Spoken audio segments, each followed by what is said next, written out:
એક વ્યક્તિએ power supply cut off કરી અને તે વ્યક્તિ ત્યાં જ રહેશે પાવર સપ્લાય કટ ઓફ કરી ત્યાં, કારણ કે આપણા વ્યક્તિ સિવાય આપણે બીજા પર ભરોસો ન કરી શકીએ. હોઈ શકે જનરેટર અને કોઈ વ્યક્તિ ત્રાહિત વ્યક્તિ આવીને એને ઓન પણ કરી દે, આપણા કામગીરીમાં બાધા આવી શકે, આપણે પણ ઘાયલ થઈ શકીએ છીએ. રાઈટ, આપણે ટીમ વર્ક આપણો વિષય છે ટેક્ટિકલ લિફ્ટ રેસ્ક્યુ મેનેજમેન્ટ. આપણે મેનેજમેન્ટ કરવાનું એટલે પાવર સપ્લાય કટ ઓફ કરીએ તે જગ્યા પર પણ એક વ્યક્તિને રાખવાનો છે, આપણો વિશ્વાસ વ્યક્તિ કે ભાઈ પાવર સપ્લાય ભૂલથી હું કહું ત્યાં સુધી ના આવે છે. રાઈટ, એક વ્યક્તિએ ચેક કર્યું લિફ્ટ કઈ જગ્યા પર, અને ત્રીજી વ્યક્તિ જશે એમઆર અથવા એમઆરએલ રૂમમાં, કારણ કે ટ્રેક્શન ટાઈપની લિફ્ટ હોય છે જ્યાદાતર વધારે, અને તે જગ્યા પર બચાવ કામગીરી કઈ રીતે કરવાની એ પછી પાછળથી બતાવીશ. આપણે અત્યારે લેક્ચર ટ્રેનિંગ ચાલે છે દરવાજાઓ વિશે. બીજો દરવાજો છે આપણો ઓટો ડોર. ત્રીજો દરવાજો કયો છે? Auto door. અત્યારે અહીંયા જે વાત કરી સમજાવી, પાછળ અવાજ આવતો હતો? Okay, auto door. Auto door જે આપણે અહીંયા લિફ્ટમાં રાખેલા છે, ઓટો ડોરની ચાવી, ઓટો ડોર માટેની ચાવી આવશે કોમન યુનિવર્સલ ચાવી છે. આ દરેક જગ્યા પર ઓટો ડોર હશે, યુનિવર્સલ ચાવી છે. પણ આ ચાવી લગાવવાની પ્રક્રિયા, ઘણા જણા ચાવી ગલત લગાવશે તો ખુલશે નહીં. ગલત શું છે? આ જે ટો છે ઉપરની, આ ટો દેખાય એ હંમેશા બહારની સાઈડ રાખવાનું. કઈ સાઈડ? બહારની સાઈડ, એટલે કે જેમ કે અંદરની સાઈડ નહીં, બહારની સાઈડ. ઓકે, આ છે યુનિવર્સલ ચાવી, ઓટો ડોરની ચાવી. પાવર સપ્લાય કટ ઓફ કર્યા પછી, પાવર સપ્લાય કટ ઓફ કર્યા પછી તમારે ઓટો ડોર ખોલવાનો હોય તો આ યુનિવર્સલ ચાવી તમારી પાસે હોવી જોઈએ. આ ચાવીને તમારે આ જે ટો છે એ સામેની તરફ હોવી જોઈએ, સામેની તરફ એટલે કે આપણા ફેસ તરફ. અને જસ્ટ રાઈટ સાઈડ મોડ કરશો, રાઈટ સાઈડ ફેરવશો તો એ દરવાજો તમારો ઓટો ડોર ખોલી જશે. અને જે પ્રક્રિયા મેં તમને બતાવી એ જ પ્રકારે તમારે દરવાજો ખોલવાનો છે સેફ સાઈડ. જેમ કે પાછો એકવાર ડેમો બતાવી દઉં. આ ચાવી યુનિવર્સલ ચાવી તમારે ઉપરની તરફ લાગશે, જે ફ્રેમ બનેલી હશે ઉપરની તરફ. રાઈટ, જે તમને સ્વિંગ ડોરની અંદર ચાવી મેં આ રીતે બતાવી, અંદર નાખવાનું તો સ્વિંગ ડોર. ઓટો ડોરમાં શું આવશે? સેન્ટરમાં છે. રાઈટ, તો કોઈ લેફ્ટી અને કોઈ રાઈટી હોય, કોઈ લેફ્ટી હશે, આ લેફ્ટ હેન્ડ આ પોઝિશન બનાવશે. ઓકે, દીવાલનો સપોર્ટ, બાજુમાં દીવાલનો સપોર્ટ લેવાનો છે, કારણ કે આપણે બહારથી આવીએ છીએ લિફ્ટમાં ડાયરેક્ટ આ રીતે સેન્ટરમાં નથી ખોલવાનું. ઓકે, સેફ સાઈડ અથવા આ સાઈડ ખોલ્યા પછી ગેપ, વચ્ચે ગેપ પડશે, ઓટો ડોર સેન્ટરમાં છે તો એ ગેપ બનાવી લો, ચાવી સાઈડ પર રાખો. દરવાજો ખોલી દીધા પછી ચેક કરો લિફ્ટ ક્યાં છે. ઓકે, ગ્રાઉન્ડ ફ્લોરમાં જ્યારે આપણે પહોંચીએ પાવર સપ્લાય કટ ઓફ કર્યા પછી, ચેક કર્યા પછી તમારું પેસેન્જર કેબિન, પેસેન્જર કેબિન તમારે ચેક કરવાનું છે. પેસેન્જર કેબિન કઈ જગ્યા પર છે, પેસેન્જર કયા ફ્લોર પર ફસાયા છે એ ચેક કરવાનું. આ પ્રક્રિયા તમને જો ગ્રાઉન્ડ ફ્લોર થી નથી દેખાતી તો તમે સેકન્ડ ફ્લોર, થર્ડ ફ્લોર પરથી કરી શકો, કારણ કે જો પેસેન્જર લિફ્ટ વધારે ઉપર હશે તો તમે ડિસાઈડ નહીં કરી શકશો.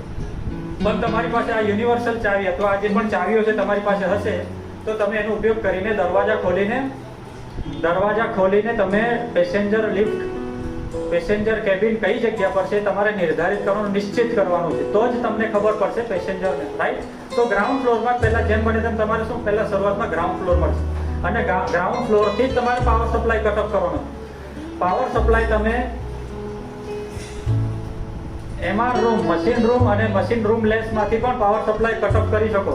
પણ ટ્રેક્શન લિફ્ટની ખાસિયત શું છે કે મશીન રૂમ તમારે હંમેશા ટોપ ફ્લોર પર હશે, અને ટોપ ફ્લોર પર જે જગ્યા પર લિફ્ટ ઓલરેડી બંધ છે, જે જગ્યા પર ઓલરેડી પાવર સપ્લાય આપણે કટ ઓફ કરીએ છીએ, તો 10મા માળે 7મા માળે તમે ચડીને જશો તો કેટલા થાકી જશો તે જગ્યા પર પાવર સપ્લાય કટ ઓફ કરવા માટે.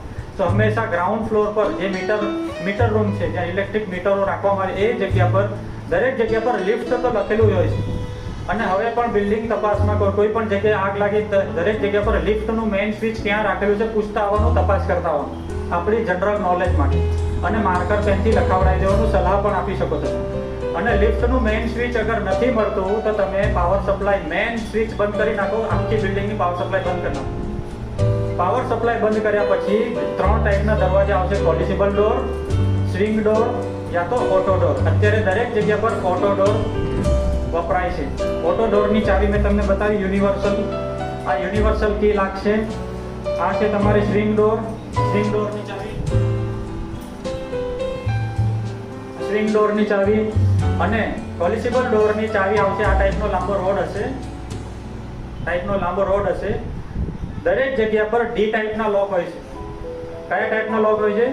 ડી ટાઈપના લોક. એટલે કે આ રીતે લિફ્ટ આ લોક થઈ જાય, અંદર જાય, આ લોક ફસાઈ જાય. ડી ટાઈપના લોક હશે. ઓટો ડોર, સ્વિંગ ડોર કે કોલિસિબલ ડોરની અંદર ડી ટાઈપના લોક હશે.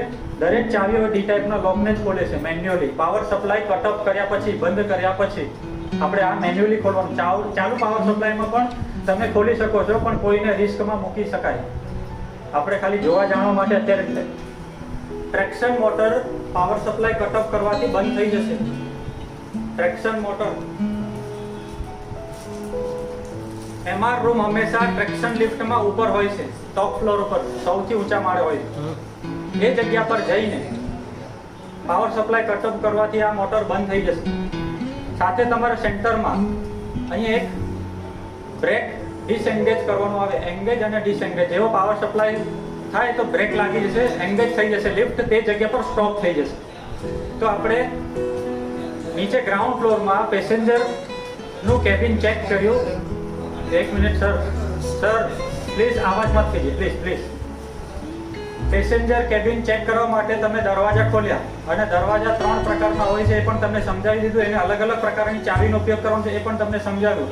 સેફ એંગલ કઈ રીતનો છે એ પણ તમને સમજાવ્યું. કયા સેફ એંગલથી તમારે દરવાજા ખોલવાના છે. દરવાજો ગ્રાઉન્ડ ફ્લોરમાં ખોલ્યા પછી ચેક કરવાનું પેસેન્જર કેબિન કઈ જગ્યા પર છે. પેસેન્જર કેબિન ચેક કર્યા પછી એક કર્મચારી જશે એમઆર રૂમ અથવા એમઆરએલ રૂમ, જે મોટર રૂમ લેસ અથવા દરેક જગ્યા પર મશીન તો હશે, રૂમ લેસ હશે અથવા રૂમ વાળો હશે. તો તે જગ્યા પર આ રીતે ટ્રેક્શન મોટર રાખેલી હશે. પાવર સપ્લાય કટ ઓફ થવાથી ટ્રેક્શન મોટર બંધ થઈ જશે. ત્યાં અહીં એક બ્રેક સિસ્ટમ રાખેલી હશે, એને લીવરથી ખેંચવાનું. એ તમને પ્રેક્ટિકલ મોટર પાસે જઈએ તો કોન્ફિડન્સ આવશે, પણ એ લીવરથી ખેંચવાનું છે. એટલે બ્રેક શું થશે? ડિસએન્ગેજ થશે. ડિસએન્ગેજ થયા પછી એની બહારની તરફ એક પુલ્લી રાખેલી છે. યલો કલરની પુલ્લી હશે. આ યલો કલરની પુલ્લી એટલે કે ગોળ કલરનો એક પુલ્લી હશે. એ પુલ્લી અને તમારે પેસેન્જર કેબિન ચેક કરવાનું કે કયા તરફ છે. સમજો ખબર પડી કે પેસેન્જર કેબિન 3જા માળે છે અને અંદર દરવાજો ખોલ્યા પછી 3જા માળે જે પેસેન્જર ફસાયેલા છે એમના ફક્ત પગ દેખાય છે. શું દેખાય છે? પગ. મતલબ આ પગ દેખાય છે. તો આપણે એમને આશ્વાસન આપશું, અમે તમને બચાવી લેશું, ગભરાશો નહીં, ફાયર બ્રિગેડ વાળા આવી ગયા છે, ધીરજ રાખો, શાંતિ રાખો, અમે બચાવી લેશું. પણ ફક્ત પગ દેખાય છે.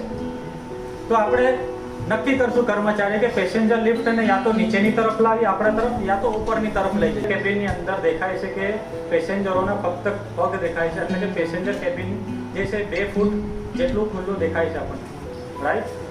એ પેસેન્જર કેબિનની અંદર પણ એક દરવાજો હોય છે અને બહારની સાઈડ ઇન્ટર દરવાજો પણ હોય છે અને આઉટર દરવાજો. આઉટર દરવાજો આપણે કઈ રીતે ખોલવાનું? 3 પ્રકારના દરવાજા હોય છે અને અંદરનો દરવાજો તો ખુલી જશે, પેસેન્જર પણ ખોલી શકે. પણ પેસેન્જર ખોલ્યા પછી પેસેન્જર ગભરાયેલા હોય અને એ દરવાજો પણ આપણે ચાવીથી ખોલી શકાય છે. આપણે એક દરવાજો ખોલશું એટલે એ દરવાજો ખુલી જ જશે, નો ડાઉટ, ડોન્ટ વરી. એ દરવાજો ખોલ્યા પછી પેસેન્જર દેખાઈ જશે આપણને.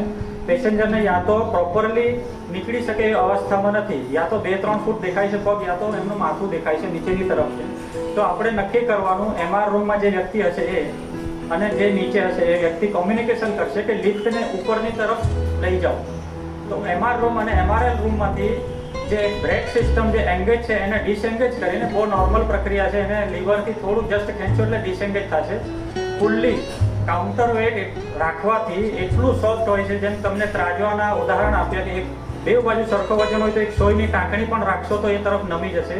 એ રીતે કાઉન્ટર વેટ અને પેસેન્જર કેબિનનો વેટ સરખો રાખવાથી તમે પુલ્લીને જરા ઈશારો આપશો એટલે એ પેસેન્જર કેબિન તમારી ઉપર અથવા નીચે જશે, તમારા ઈશારા ઉપર કામ કરશે. પણ એ ઈશારો કમ્યુનિકેશન ઉપર ચાલશે, મેનેજમેન્ટ ઉપર ચાલશે કે જે પેસેન્જર કેબિનને જોઈ શકે છે તે અને એમઆર અને એમઆરએલ રૂમ તરફ જે વ્યક્તિ ગયો છે તે કોમ્યુનિકેશન કરશે કે ભાઈ લિફ્ટને ઉપરની તરફ યા તો નીચેની તરફ ઓકે ફોન ઉપર ઓનલાઈન કોન્ફરન્સમાં વાતચીત કરીને આપણે એને નીચે ઉપર નીચે કરશું. ખાસ રૂલ્સ યાદ રાખવાનો તમારે કે 3 ફૂટથી વધારે જગ્યા થાય તો જ પેસેન્જરને બહાર કાઢવું. 3 ફૂટથી જગ્યા ઓછી હોય તો ના તો તમારે અંદર જવાનું છે